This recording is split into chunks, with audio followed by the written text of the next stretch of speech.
Our Attorney General, Ashley Moody, Mayor of St. Pete, Ken Welch, Mayor of City of Clearwater, Frank Hibbard, Kathy Perkins, Director of the Pinellas County Department of Emergency Management, and then the Pinellas Commission Chair, Charlie Justice, is also here. As of 2 p.m., Hurricane Ian is located roughly 375 miles south of Key West and is moving north-northwest at 14 miles per hour. Maximum sustained winds are in excess of 80 miles per hour. And as it moves into the Gulf, it's expected to strengthen into a major hurricane. We will see on the Gulf Coast of Florida heavy rain, strong winds, flash flooding, storm surge, and perhaps isolated tornado activity, and that is true regardless of the precise track that this takes. There will be a 5 p.m. update by the National Hurricane Center, and they could potentially adjust the track one way or another. Even if the track is off the coast of Tampa, St. Pete, you're still looking at really significant amount of rain. You're looking at a lot of wind. You're looking at a lot of storm surge. And so, yes, follow that track, but don't think because that eye may or may not be in your area that you're not going to see impacts. You're going to see significant impacts. This area here, Pinellas County and Hillsborough County, expected to see a lot of water and a lot of flooding. When you have these storms coming in, a lot of times it's that northeast part of the storm. And so if it's tracking parallel to the west coast of Florida, that northeast part is likely to chew up a lot of water, do a lot of storm surge, and cause a lot of damage. And so people should be prepared for that. The track may change a little bit over the next 24, 48 hours. That typically is what happens. But nevertheless, please be prepared because this is a very big storm. It's about 500 miles wide, which is certainly on the bigger side as hurricanes go. You're now seeing tropical storm warnings and hurricane and tropical storm watches. Those are going to expand throughout other parts of the state over the next 24 hours. You are now seeing local county governments issuing evacuation orders, and what we're telling people is please be listening to what your local officials on the emergency management side are directing. There's going to be a lot of places on this west coast that's going to be very vulnerable to the effects of this storm, and that's going to be in your best interest to heed those warnings. So for Zone A and all manufactured housing in Hillsborough County, they've issued mandatory evacuation, voluntary evacuation for Zone B residents. Special needs shelters have been opened in Hillsborough, and to find those shelters and others, you can go to floridadisaster.org/shelters. floridadisaster.org/shelters. The Pinellas officials will come up and will brief you on what they're doing in a minute. There's other local authorities that have issued or will be issuing other types of evacuation notices and orders today and into tomorrow morning. And so if you're in some of those surrounding counties, listen to what they have put out. And if they haven't put anything out yet, they will likely do so later today. As you go further north up the Gulf Coast, they may do some tomorrow morning. But this is within the next 12 to 24 hours, you're going to see those notices issued at the local level. And again, as these evacuations are issued, know your zone. Know where you at, because they're not going to say the entire county goes. They're going to say certain zones or areas that are likely more vulnerable to the effects of the storm. So you can find the zone you're in by going to floridadisaster.org/plan prepare, floridadisaster.org/plan prepare. So there's no need to panic. I know we have a lot of residents who are new to the state of Florida and maybe not experienced a hurricane before. I can tell you there's been a very impressive mobilization statewide starting last week. Of course, we declared a state of emergency. We have the National Guard, but on the local level, these are scenarios that they plan for, and they're executing their plans. So just take the proper precautions. Make sure you're executing your plan on an individual basis, but don't panic and don't do anything rash. The Florida Department of Transportation, starting at 12 o'clock today, has suspended tolls at the following facilities: Polk Parkway, Suncoast Parkway, Veterans Expressway, I-4 Connector in Hillsborough, Selman Expressway, Pinellas Byway, Sunshine Skyway Bridge, Garcon Point Bridge, Spence Parkway, Mid-Bay Bridge, and Alligator Alley in Collier and Broward counties.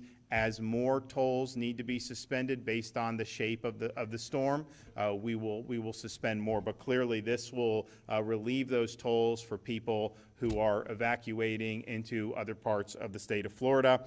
And we also have school districts that have announced closures. Hillsborough County schools are closed today. Following school districts will be closed starting Tuesday: Pasco, Pinellas, Hernando, Sarasota, Polk, Charlotte, Collier, DeSoto, Manatee, and Hardy.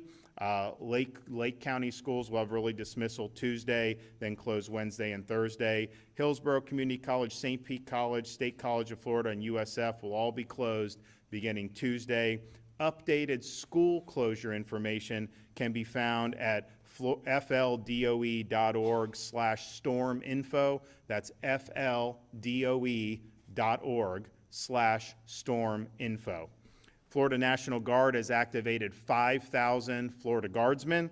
We have 2,000 additional Guardsmen from neighboring states that are also activated to help. We have 5 urban search and rescue teams activated and are ready to help. The Florida Fish and Wildlife Conservation Commission is activated and ready to help. Florida Highway Patrol is also standing by to respond, and they will be, when necessary, implementing 12-hour shifts and mobilizing additional state troopers to the Gulf Coast. And of course, the Coast Guard is there and will help as needed as well. So we have a state of emergency for the entire state of Florida.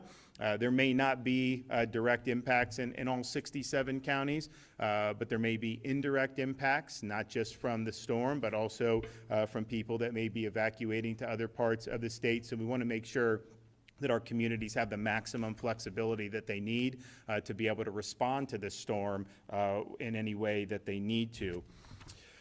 We have been in communication with a lot of our major retailers like Walmart and Publix, and they are cognizant of the need to keep moving supplies in. I would say that most of the supplies have done fairly well. Water has gone at an incredibly brisk pace, and so they both understand that, and they're doing what they can to do more. They've already done a lot more than what they normally would do, and those are going off the shelves.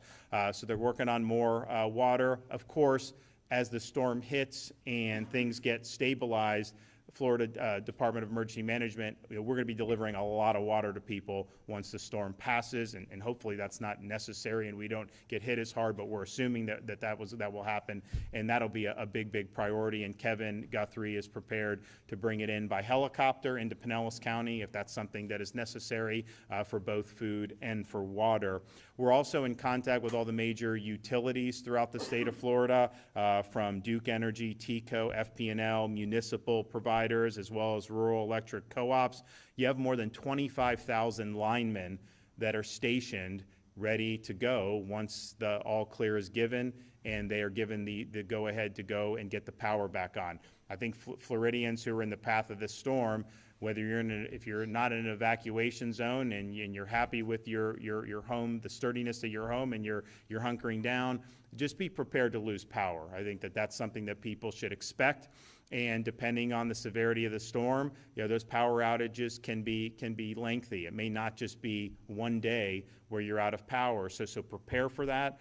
Understand that that's something that's a possibility. Of course, as soon as the storm passes and the all clear is given, you're going to have all of this manpower dedicated to getting the lights back on, because it's just very important for the functioning of our society. But as you see the storm come in, particularly in areas where there's a lot of trees and other things like that, you're going to see trees down. You're going to see power lines come down. You're going to have clear roads. There's going to be a lot that goes into that. So the manpower is there. The urgency will be there as well. But just prepare yourself that a storm of this magnitude is going to take power out, more than likely if you're on the Gulf Coast of Florida. We've now received at the state level 338 requests for assistance from local counties.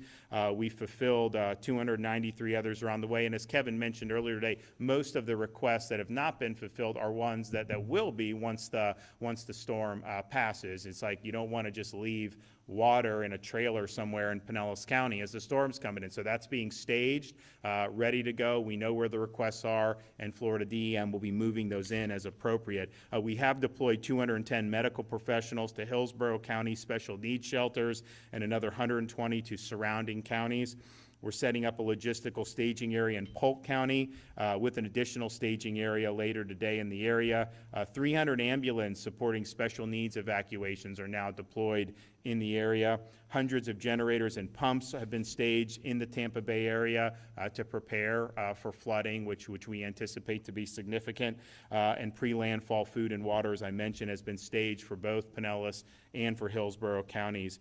Please continue to monitor your local weather service for updates. Finalize your storm preparations. I think with Hillsborough's done, some of the other counties you'll hear from Pinellas, they're doing this, I think, in a very intelligent way. That is, they don't want to do it willy-nilly when you don't know where the storm's going to be, but we have enough certainty that you could have major impacts in this region that they're giving you enough time to be able to evacuate if you're in those evacuation zones and to be able to make additional preparations. And so you'll hear from them in a minute. FloridaDisaster.org/get-a-plan. If you need to know what additional preparations may be necessary if you're new to Florida and you haven't experienced these, FloridaDisaster.org/get-a-plan will allow you to help make those plans for your families. And so safety is paramount. We want to make sure that everyone gets through this in a safe way. There's going to be damage, and that'll be things that we'll be able to fix. It will not necessarily be easy, but it's doable. What's not doable is to bring somebody back if they end up being in a situation that they don't survive. And so safety's paramount. We want everyone to get through this safe, secure. We'll work hard to provide the response to the damage of the storm, any individuals that may be in peril, of course, the property and the surrounding areas, and then make sure all the services are restored as soon as possible. We're going to hear from Kevin Guthrie. We'll hear from Kathy Perkins, Ashley Moody, and then the mayors of St. Pete and Clearwater. So, Kevin. Thank you, Governor, and thank you for your leadership. Thank you for having me here today. We currently have more than 338 active missions, as you heard the governor say. We are working with those local partners, and we are working diligently to ensure all needs are met. I'm sure since we've flown here, there's been more, but again, we'll continue to work tirelessly to get that done. It includes, obviously, meals, water, ambulance strike teams, oxygen, technical communications, and much more. We have deployed several hundred shelter support staff statewide to address staffing needs in the counties, especially in the area of our special needs hurricane shelters. We have also set up 2 logistical staging areas to provide immediate direct assistance after the storm's landfall. We will set up one of those on the west side of the storm and one of those on the east side of the storm. Residents can expect power outages. The governor mentioned that. Again, I want to say that. Residents can expect power outages due to these impacts. We do have telephone companies on standby ready to restore critical cellular service if power is lost, but in the meantime, Florida should be prepared to have a communications plan in place with their families. During previous hurricanes, cell phone towers went down, keeping individuals from being able to call or message loved ones. Residents should have alternate ways to communicate with loved ones, whether it might be walkie-talkies, whether it might be some type of messaging app, physically checking in with your neighbors, or some other type of communication that does not necessarily rely on the use of phones or Wi-Fi. Additionally, residents should ensure that their vehicle gas tanks are at least half full to ensure they have enough fuel to evacuate as soon as possible without worrying about long lines at gas stations, and to avoid gas shortages prior to impacts from Hurricane Ian. For Floridians with electric vehicles, it's recommended that battery be maintained between 50 and 80% capacity, depending on the type of vehicle and what the vehicle's manual recommends. Remember, evacuations typically do not have to be hundreds of miles away. You can escape the wind and the water by just moving tens of miles away. For more updates in your area, remember to follow your local county emergency management agency and other public safety officials on social media. You can also follow us on the division on Facebook and Twitter at FLCERT. You can also find additional information and updates about everything we talked about here today at floridadisaster.org/info. Again, I want to thank the governor so much for his leadership on this historic hurricane that's heading this way. Again, thank you, Governor. Okay, okay, Kathy Perkins, go ahead. Thank you, Governor. Thank you, Director Guthrie, for your state support and for also advocating for federal support for us for this event as it comes towards us. As Governor mentioned, Pinellas County remains under hurricane watch and storm surge watch. We are expecting 7 to 10 inches of rain with isolated spots up to 15 inches of rain. With our grounds already saturated, this is going to cause widespread flooding. We do expect surge of at least up to 10 feet, some areas possibly up to 15 feet, and we have our risk map will be up on our storm.pinellascounty.org website, so residents can see what the potential surge for this storm will be in their location. As the governor mentioned, there is a slight risk of isolated tornadoes, especially in those outer bands. So we don't want people to think just because this storm shifts slightly to the left that we are going to be out of harm's way. Our entire county is going to feel some type of impact. The most likely arrival time for tropical storm force winds is 3 a.m. on Wednesday, September 28th, but this is subject to change with every advisory. So we ask all of you to stay informed. You can sign up for Alert Pinellas. You can also download our Ready Pinellas app. With Alert Pinellas, we will send information right to your phones.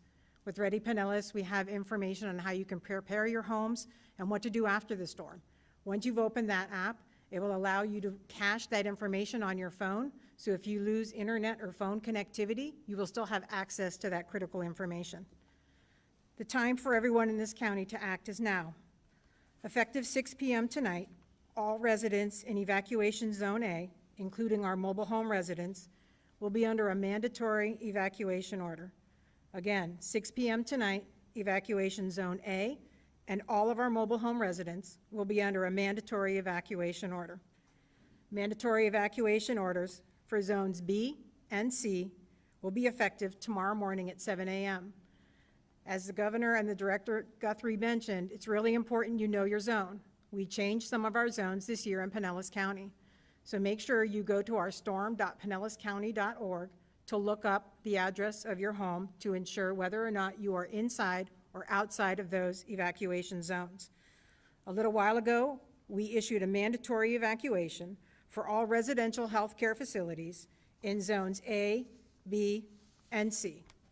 We have 99 residential health care facilities and hospitals within those zones.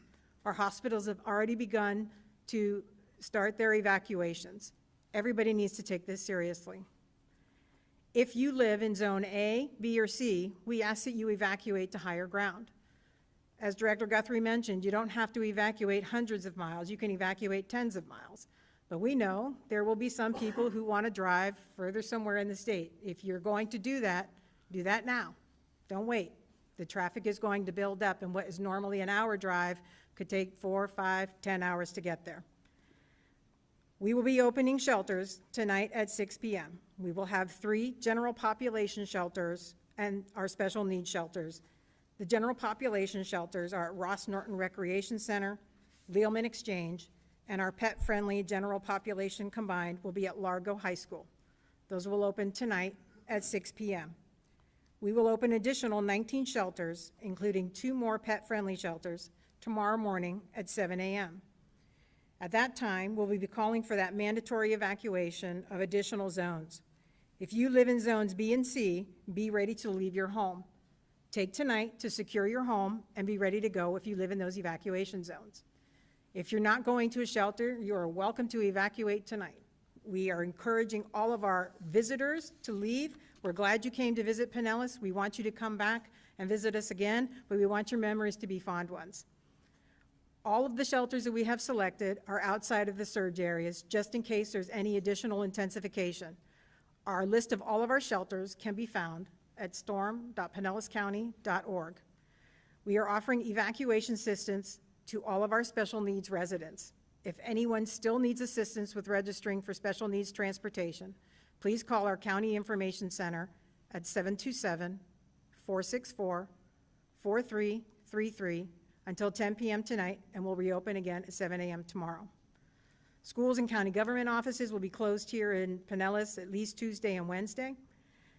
I just also want to stress, we've talked a little bit about mobile and manufactured homes. In Pinellas County, we have 265 mobile home parks, 44,000 mobile home structures. These are extremely vulnerable to winds. And even if you have a newer home that's stronger and it's tied down properly, there's going to be a lot of flying debris. We ask that all mobile home residents evacuate. We've been lowering our lakes and actively pumping our Brooker Creek area that is prone to flooding. You need to plan. We are planning for our damage assessment operations and are already working on our post-landfall needs, putting in missions to the state to help us. Again, this kind of storm is going to cause serious damages and widespread power outages. Everyone in Pinellas County will witness some degree of storm impacts, and we need you to take action now. Thank you. Mayor, go ahead. Oh, I'm sorry, actually, then the mayor. My- Mayor? I thought I had a promotion for a minute. Go ahead. Well, the mayor and I are in agreement, as well as Mayor Hibbard.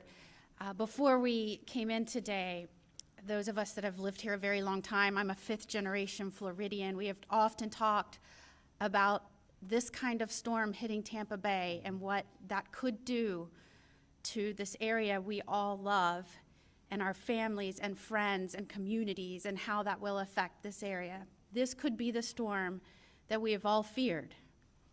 So we advise everyone in the Tampa Bay area to please take this seriously.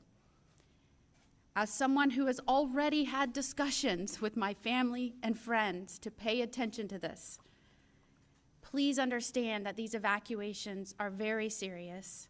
You need to take preparations now. One of the reasons we have price gouging laws in effect during times of state of emergencies, one of the reasons the governor enacts a state of emergency, is to make sure that everyone can get supplies and prepare for storms such as this, and that everyone, regardless of economic status, has access and can afford those supplies. So price gouging laws are in effect right now. That means you cannot, whether you're an organization or an individual, you cannot take advantage of an emergency situation and drastically increase prices. We need people to be able to obtain these supplies for a reasonable price.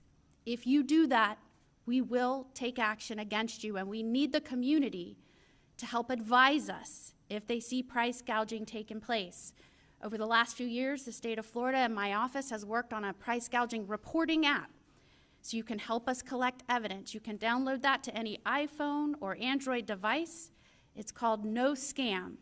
I would advise you to do that, and you can help us respond in rapid fashion. We have teams ready to respond if, in fact, you see prices extraordinarily increased so that people cannot afford them. Lastly, I would just say, working with law enforcement around this state, I cannot tell you the harrowing stories I have heard after deadly storms where folks have been advised, encouraged, pleaded with to evacuate, and they chose not to. And as a result of that, law enforcement had to put their lives on the line to go into very dangerous situations to save them. So if you are considering whether to heed these evacuation orders, please consider the lives of your fellow community members, of your first responders that may be forced to act if you do not heed these warnings. It is not just about the safety of you and your family, it is about the safety of everyone that is preparing to protect you during and immediately after the storm. So thank you for those of you that were here today to help us get the word out to this community. The Tampa Bay community is so important to this state, and all of us who love this community dearly are doing everything in our power to prepare and protect Floridians in this area. And thank you so much, Governor, for your leadership during this time. All right, now, Mayor, sorry about that. No problem. Thank you, Mr. Governor. Thank you, and good afternoon, everyone. I want to thank Governor DeSantis for being here with your leadership team. And as Madam AG said, this does remind me of Charlie. I don't remember feeling this way about the potential impact of a storm since then. And as you see, your state government, your local government, your county and cities are all working together. Our folks are out there handing out sandbags, securing our facilities, vehicles, and equipment, but we need the public to do your share as well. I can't stress enough, when we ask you to evacuate, you need to evacuate. Our first responders will not be able to rescue you after winds reach a certain level, and you'll have to fend for yourselves. Take this time to be prepared. Make sure that if you are sheltering in place, you have 7 days of food, water, and medications. Know your evac level. Go to storm.pinellascounty.org. You can get your evac level and other information right at that site. Your safety is our primary concern, but it is your responsibility. Please heed caution and evacuate as soon as you can.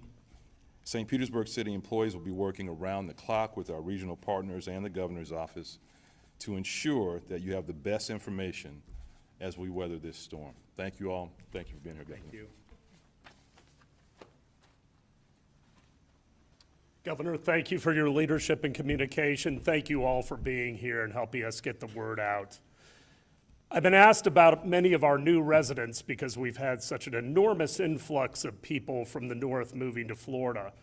And I told somebody yesterday, complacency is our greatest enemy behind the storm. And our newest residents seem to be heeding those. But all of us who have lived here for decades, we've seen many near misses. And we need to take this storm incredibly seriously. This is a very dangerous event with the rain that we're going to have. And most of the injuries occur after the storm has passed. When trees still fall from saturated ground, fallen power lines. We can replace property. We can't replace people. So please don't be complacent, and has been said, don't put our first responders in harm's way with silly behavior. We always see it. Don't be one of those stories. Prepare now, and we will get through this. I want to thank Duke Energy, who is here. I know they are waiting and ready to respond as soon as the storm passes. But do all that you can to keep us all safe, and God bless you. So we're looking at a situation, and if you look at when they do these cones, they take all these different models, and then what you see at the Hurricane Center is kind of splitting the difference sometimes between all of those. And what we had seen up until today was this European model was dead set on taking this right into Tampa Bay for a direct impact, which would obviously be very, very significant. This American model had it going more in the out into the Gulf, even hitting the Panhandle. Well, what's happened since then is now that American one is saying it's going to come into Tampa. The European actually was saying it's going to be off the shore and toggling a little bit out there, and will likely have an impact in the Panhandle. The bottom line, though, is that there's just a lot of uncertainty with all of this. And I know that we have had storms where people were really ready, like with Dorian in 2019. You know, they were projecting a direct hit on the east coast of Florida, and it turned, and that's a good thing. But you know, these are situations where even some of the models that didn't take it into Tampa 3 days ago are now taking it in. So the prospect of having a hurricane come on shore in the Tampa Bay area is real. The prospect of, even if it's off the coast, of having really historic storm surge and flooding is very, very real. And I think the mayor made a good point about, yeah, obviously the impacts, the direct impacts are important, and you need to keep yourself safe there. But the minute that storm passes, I mean, there's going to be stuff. There's going to be power lines down. There's going to be flooding. There's going to be a whole host of things that are happening, and it's going to be a very difficult situation. And so if you're asked to evacuate, heed those warnings. You're always going to be able to get back to your house when all this is done. But if you don't heed those warnings, you could regret that. So we appreciate everything they're doing here locally, as well as our other counties throughout the Tampa Bay region, as well up and down the Gulf Coast of Florida. And we're in this, of course. This is a 24/7 thing. We're going to see it all the way through, and we'll be here on the back end. And I know all the folks in the local communities will be there as well. Yes, ma'am. Governor, we just heard the AG say that this could be the storm that we've all feared. The mayor talked about how this reminds him of Charlie, considering how troubled the property insurance market still is despite the reforms that were recently enacted. Is there a possibility that Hurricane Ian could devastate, destroy So, but I would say, clearly, when you look at the Tampa Bay area, one of the reasons why, we feared storms is because of the sensitivity of this area and the fragility of this area.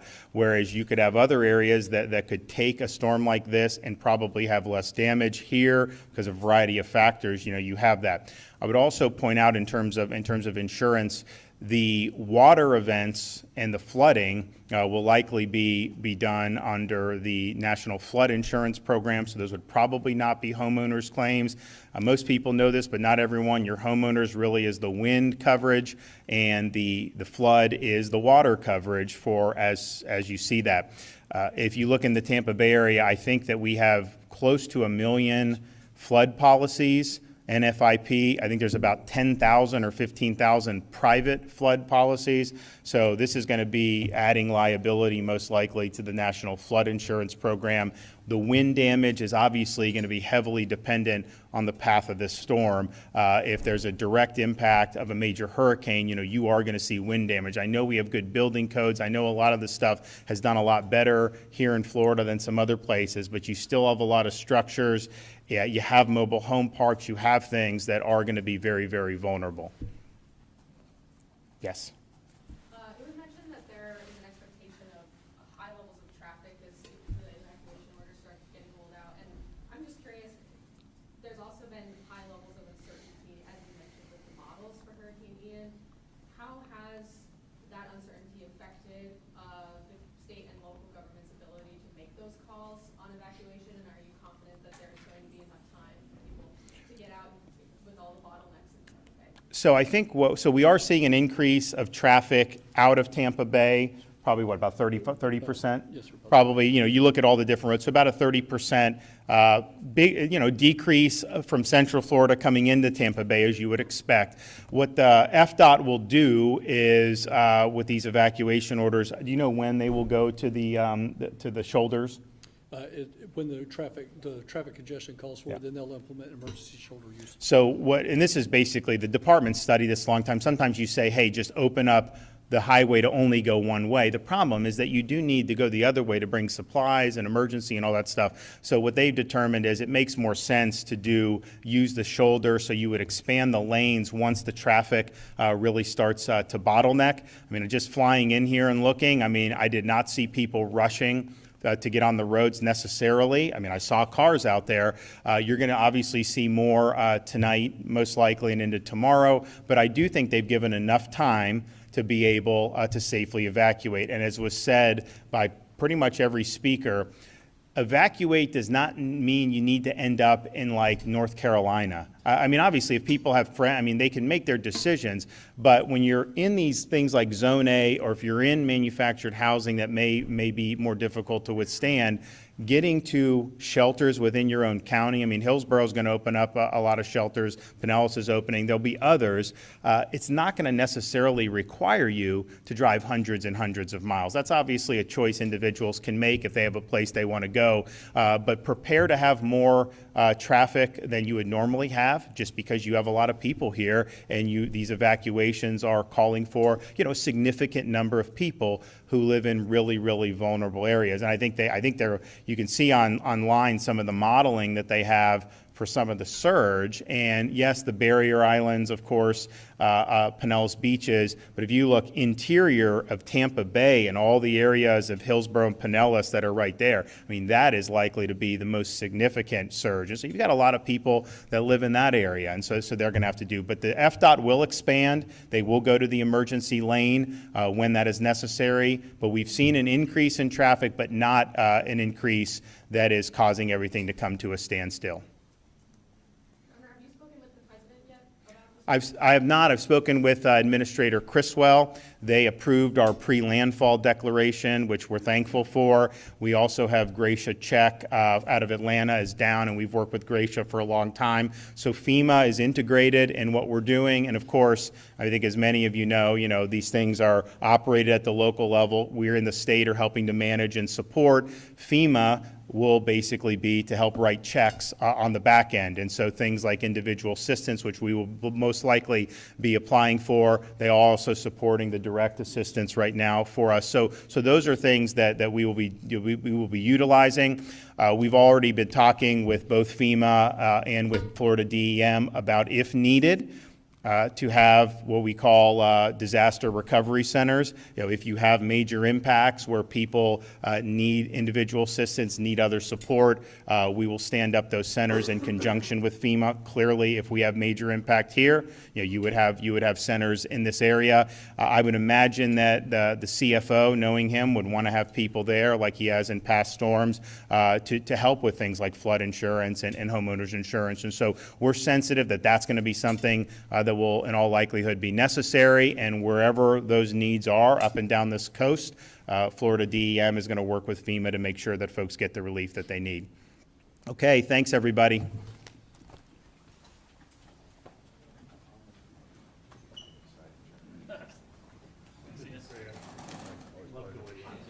Oh, your cleanup. Cleanup.